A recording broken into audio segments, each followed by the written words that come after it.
Obviously, this film was an extreme amount of movement.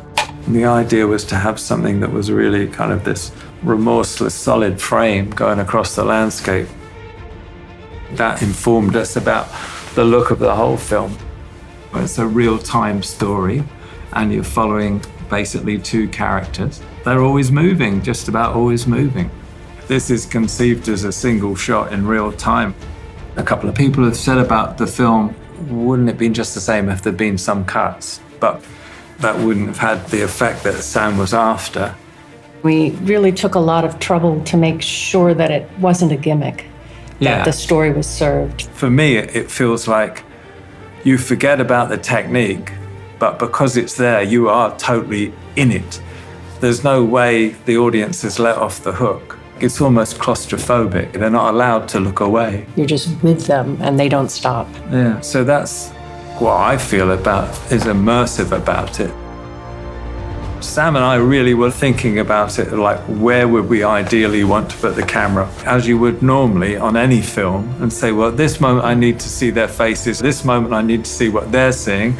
I want to push in, I want to be wide and see them little figures. Sam rehearsed all the scenes with the actors. Then we would discuss, okay, this is their blocking.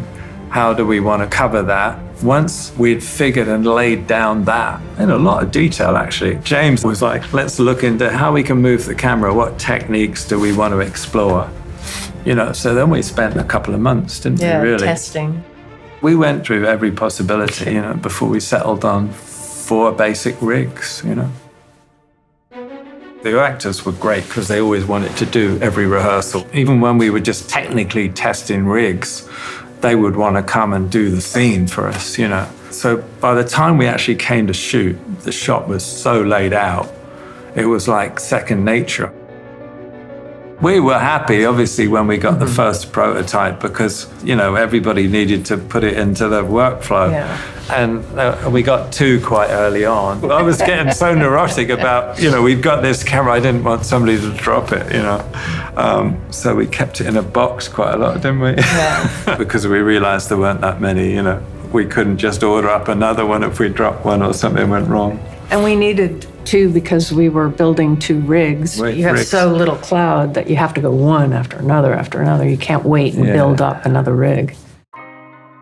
I love that, the Alexa, the sensor, the color sensitivity. We did do some tests on the Mini. On the same day, we had done some on the Mini LF. So we were looking at the results side by side, and there's something about the Mini LF. You get higher resolution, which is what Sam initially wanted, but I wanted a shallower depth of field, and I wanted the feeling of a slightly, in normal terms, of a slightly longer lens like the 40. I didn't want that sort of distortion on the face that you get with a wider lens. For me, that was a choice of the LF. I'd say 99% shot on a 40mm Signature Prime, but there was a couple of shots on... Yeah, on the 35 and the 47. Yeah, in the river, we shot some of it on a 47 because I wanted to lose the background a bit more. And in the German basement, we used a 35 because I wanted the feeling of the tunnel a bit more. The other big bonus for me was the LF. I could rate it at 1600 without... Yes, you love that. Well, I did, because there's all the night scenes and the interiors. There's quite a lot of footage at night and in those little bunkers. I really needed that speed so I could give Andy a little bit of depth. The first bunker, it's lit by these oil lamps. Well, the oil lamps are dummied with electric bulbs. But they're 500-watt bulbs dimmed down. I would have been shooting wide open if I'd been at 800. The night scenes in the interiors, I wanted to shoot around, I guess, around 2.4. And then the day exteriors, I wanted to shoot 3.5 to 4, but sometimes I was shooting at 5.6, probably. When I had time, I would kind of end the exteriors down to shoot around 4. But there are times I didn't have the time. The light would change, the cloud would shift, and sometimes I'd just shoot and it was a bit deeper stop than I wanted, really. We usually had an interior ND on, like a 6 or something, and then we would put something on the front as well, so that would give us the flexibility of change as the light changed. There was no color shift at all. So it was a real bonus. You know, with a regular old style ND, your image would be green and really ugly. I jumped into the Trinity having some experience with the traditional Steadicam and stabilized remote heads, all the handheld gimbals when they came into the market. And once I saw the Trinity, it was the perfect transition, really. What's unique with the Trinity, it's like the hybrid design of the rig where it builds on the fluidity the traditional Steadicam will give you, and you combine that with the precision of a remote head. This combination is pretty amazing. I mean, the placement of the camera used to be restricted with traditional systems. Now with the Trinity, it really allows the operator to really explore the whole space around you. It's not only about the booming range per se, but you are able to push forward and then utilize the whole space around you. And that translates really to just more versatility in terms of what shots you can offer. Sometimes we would go, the Trinity would work better there, and replace it. The stabilized nature of the rig, that's where it mimics dolly, or it can carry on a dolly shot. The camera is always floating. It's that feeling that you're on a dolly. That's what seems so impressive to me about it.